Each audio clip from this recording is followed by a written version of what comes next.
बिस्मिल्लाहिर्रहमानिर्रहीम। अस्सलाम वालेकुम व्यूअर्स, कैसे हैं आप सब? उम्मीद है खैरियत से होंगे। अगर आप मेरे चैनल पे नए हैं तो प्लीज़ चैनल को सब्सक्राइब कीजिए और वीडियो को लाइक कीजिएगा ताकि हर आने वाली वीडियो मेरी आप देख सकें।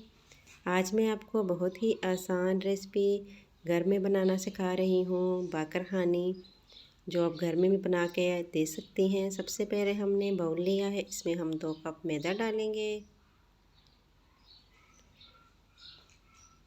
हाफ़ चम्मच इसमें हमने नमक की डाली है। 1 चम्मच इसमें घी डाला है, आप मक्खन भी डाल सकती हैं। फिर इसमें हम ठंडा पानी डाल के अच्छी तरह से इसको गूँध लेंगे। नॉर्मल रखना है इसको, बहुत ज़्यादा सख्त भी नहीं करना। आपने तकरीबन इसको 10 मिनट तक अच्छी तरह से गूँधना है। ये हमने इसमें नींबू का रस डाला है।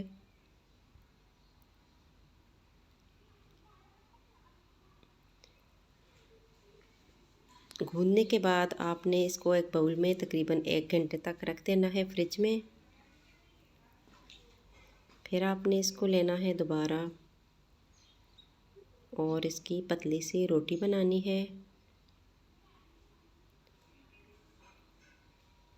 इसके बाद आपने इसमें मार्जरीन छोटे छोटे स्लाइसेस में काट के रोटी में रखने हैं और इसकी रोटी बनानी है दोबारा से।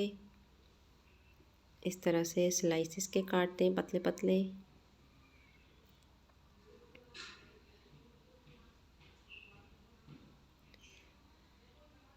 इसके बाद आप इसको फोल्ड कर दें और आहिस्ता आहिस्ता नरम नरम हाथों से इसके ऊपर से दबा दें। आपने बहुत ज़्यादा इसको नहीं दबाना ताकि मार्जरीन इसमें से निकले नहीं।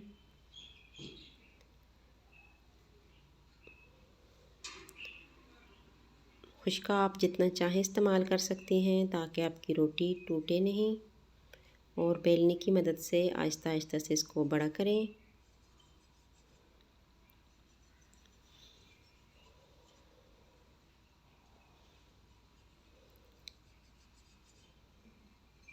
ये देखें, इसमें आहिस्ता आहिस्ता से ये जज्ब हो रहे हैं।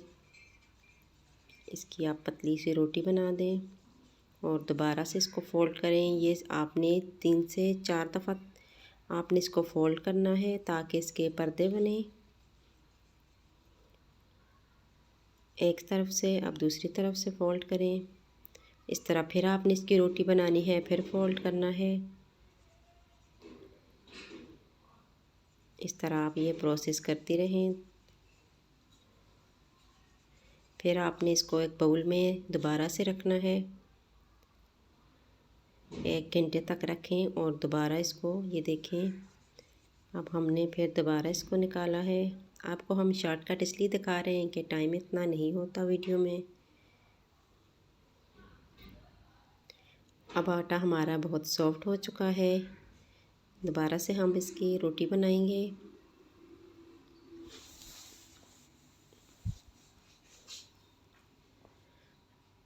ये देखिए, बिल्कुल पतली आपने रोटी बनानी है, मोटी नहीं बनानी।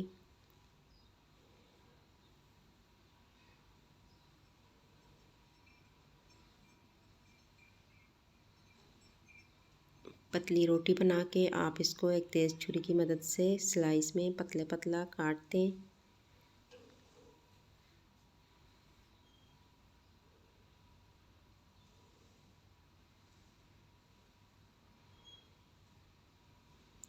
फिर आप इसको फोल्ड कर दें।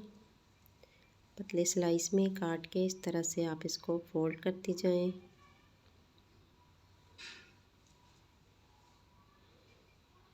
ये देखें, इसके पफ बन रहे हैं। आप फिर इसके बाद सबको काट दें बारी बारी।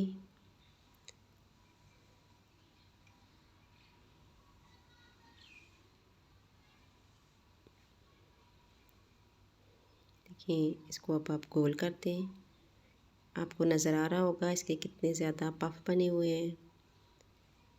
इस तरह सारे आप बना के रख दें और अंडे को अच्छी तरह से फेंट के ब्रश की मदद से इसकी जर्दी इनके ऊपर लगा दें ताकि अच्छा कलर आए। बारी बारी सारी बाकरहानी के ऊपर हम लगा देंगे।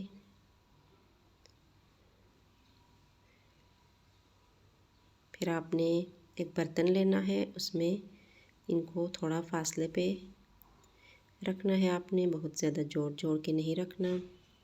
ये देखें, अब इसको हम एक देचके में स्टैंड गरम करके इसके ऊपर रख देंगे। आपने तकरीबन 40 से 45 मिनट तक हल्की आंच पे इनको पकाना है। ये देखें, बाकरहानी हमारी तैयार हो चुकी है, बहुत ही मज़ेदार। अगर रेसिपी पसंद आई हो तो प्लीज़ लाइक और शेयर कीजिएगा। अल्लाह हाफ़िज़।